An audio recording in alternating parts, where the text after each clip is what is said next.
Okay, sure there's a lot of questions today, so I'll get right at it. Tom? Go ahead, you started off. Are you proceeding as if Everson plays this week? I don't know, we're just gonna see how he comes back. Really, that's not the focus right now. The focus is, seeing how he's doing and work from him a little bit and we'll decide at the end of the week. How does it look just physically? Yeah, I mean, he's been working out. Well, how do you go about the team's plan to integrate him back into activities, however much that is, either today and throughout the week? We have a plan, as far as, what we're gonna give him today and tomorrow and, the things that he has to do. So he'll practice, are you saying he'll practice today? Yeah. You sense that his return kind of gives the players a little bit of a lift, just knowing that he's back and how they sort of care for him. Well, they really care for him and they like him and they're glad that he's doing much better and, he came in and saw me yesterday and he was in good spirits and then, I haven't seen him around the rest of the players other than meetings today. There's not much talking going on there, so. Was that the first time you'd seen him or talked to him in about a month yesterday? Yes. And how long did it last? And it seemed like it went well. And can you share any details about it at all? Or? No, can't share any details. It's normal.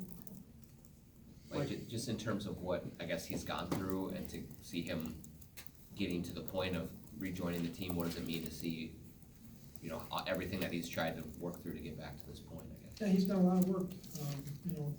We've been in contact with the doctor constantly and talking to him about the things he's done and accomplished while he's been there and, things he's gotta do in the future and, all that, so it's good. Did I hear you right, Mike? You say we'll see at the end of the week. Does that mean there's a chance he could play this week? I don't know, I haven't seen him in a month, so. Given that this is it's uncharted. Are we gonna talk about the Saints at all? We'll Pretty get to good. I was gonna say two more questions in about a minute. Given that this is it's uncharted territory to learn how to deal with something like this, it's not a normal, guy has a hamstring injury, comes back. What kind of support have you received in learning how to work through this and, support Everson in the way that he needs?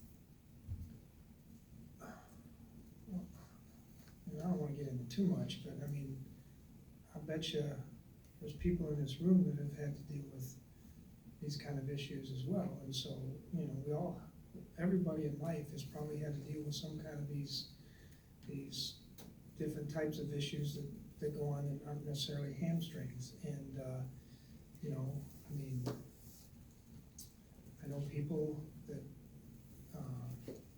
I've dealt with in the past, I know people that, the doctors, and all the medical experts, they all help with these situations, and,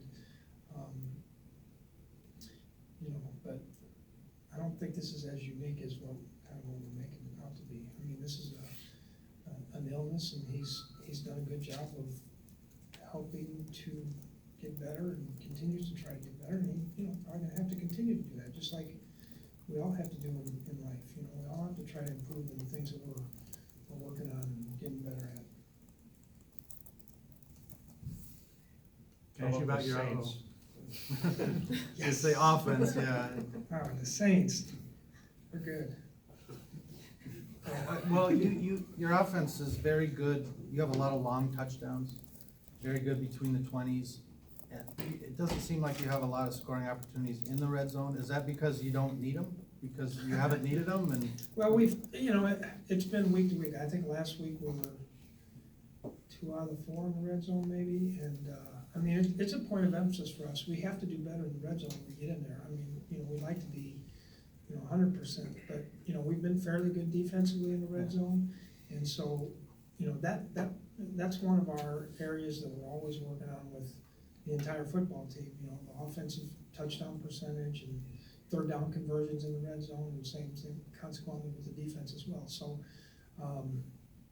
we need to do better in there, but, I wouldn't say we don't need them. well, it just seems odd because you do score a lot of Well, points. yeah, we've had some long touchdowns, and Kirk throws a Yeah. really good deep ball, and, that helps. you know, when, the thing that happens when you get in the red zone, everything gets condensed, so the passing lanes get tighter, everything gets tighter, and so, you know, the better that you can run the football in those areas, it makes it more difficult to defend. Otherwise, you have, you know, most teams nowadays are getting no backs and spreads and things like that, where they can try to create some space to throw the football. Like the bad part of the Saints was that second half. What happened between, you know, Drew had one of the, you know, Excuse the me? worst, Drew had one of the worst halves of it, you know, the first half, and then just a complete opposite of the second half last year in the playoffs. Yeah, well, I don't really think that's unusual. I mean, they're scoring, in the fourth quarter, they're the number one scoring team in the league right now, by a large margin, averaging almost 14 points a game. You know, he had a couple short fields, we had a pump block, we had a, interception. You know, so, I mean, things happen, but. What do you remember most about Diggs' touchdown? I think I've gone through this 100 times, but, you know, I think, you know, I was trying to tell him to get out of bounds, honestly. Mike, what do you think about what Weatherly has done in place of while Everson has been out? He's done a nice job. You know, a lot of times you see the improvement kind of toward the third year, and I think that's really come. He's worked real hard at it. He's playing a lot more confidently right now. You know, some of the things that were keeping him from progressing, especially in the pass rush game, he's been able to, knock on wood, so far fix, so we're still looking at things like that with him. So has just the opportunities, do you think, been productive for him in that way, just to be able to do it in game, play Well, after play after play? the good thing is he's been effective when he's been in there, and so that part has, I think, helped. You know, if he's gone in there and hadn't been productive, then the experience wouldn't be any good, but he's done a nice job for us. How do you feel, Mike, about the resiliency of the offensive line without Reef? Compton goes out and they'll give up one sack, played pretty well last week. Yeah, we got tough fighters in there, and, you know, I think Kirk does a good job, and Flip does a good job of helping guys when they need it, and, but, yeah, we've got a bunch of fighters in there, and that's, you know, the mentality has to be with, you know, the offensive and defensive lines with this football team. Why is Breeze so good in the fourth quarter? And going back to that Baltimore game last week, being down double digits and the Yeah. outcome that it was. You know, number one, he's a great competitor. Number two, I think as the game goes on, he gets a much better feel of what the defense is trying to do throughout the course of the ball game with him. And, you know, a guy like him who's seen everything, and he sees everything anyway, but I mean, you know, he's seen so many different looks that he can kind of decipher things quickly on the move. You know, I think that's part of it. And then, you know, he's got good players too. I mean, Michael Thomas is good, Kamara's good, Ingram's good. You know, they got a lot of good players. This will be your third game facing Alvin Kamara in about a year and a half. How do you think the way they've used him has changed since you faced him early last year?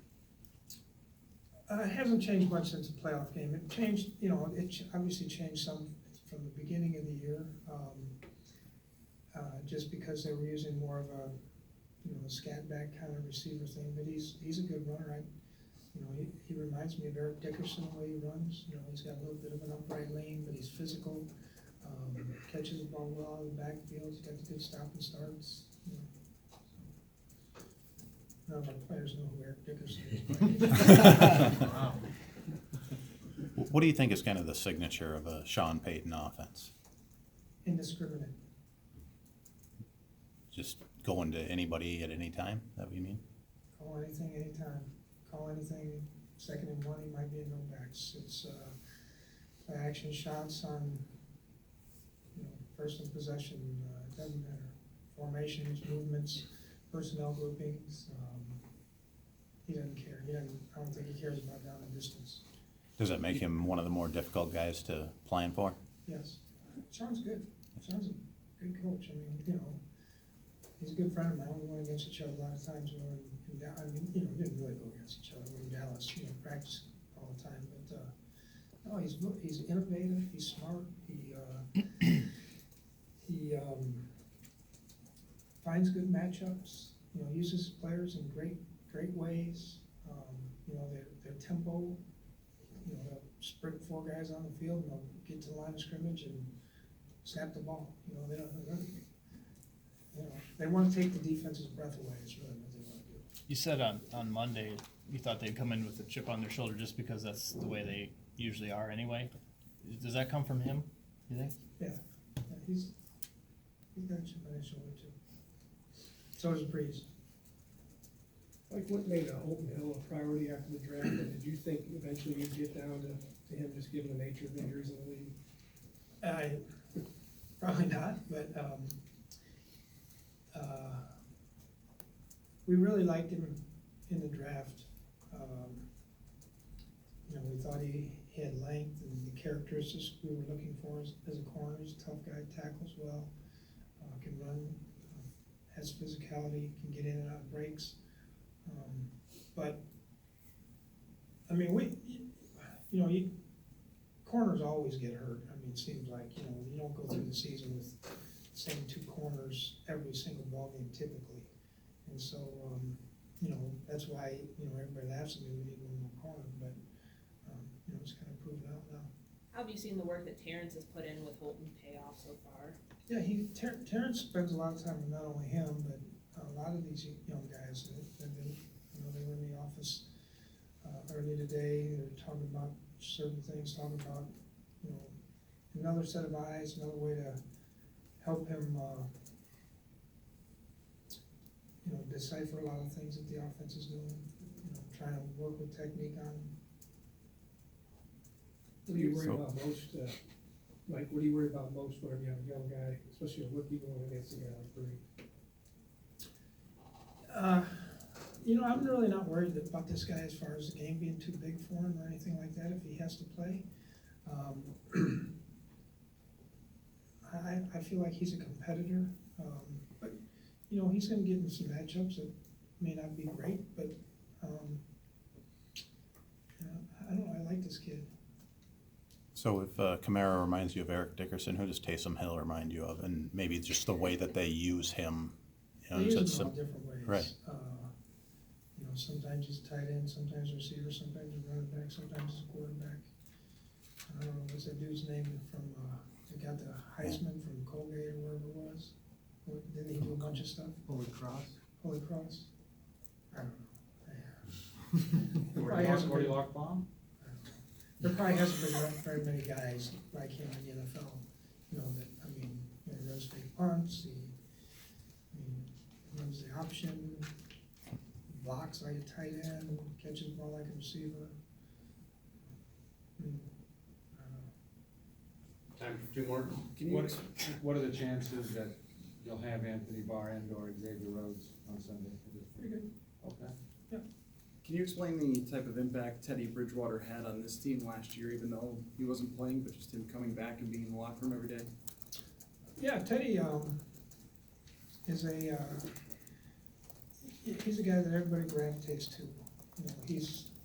Teddy's a winner, great competitor, unbelievable person. I think the team saw how hard he worked to get back from that injury, from how bad it was.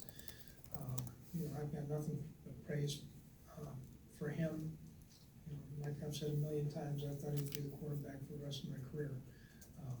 I love the kid. I love his nature, competitiveness, everything about him. Mike, can you say where things stand with Dalvin right now? Yeah, he's doing pretty good. Any chance for this week? We'll see. There's a chance. There's always a chance.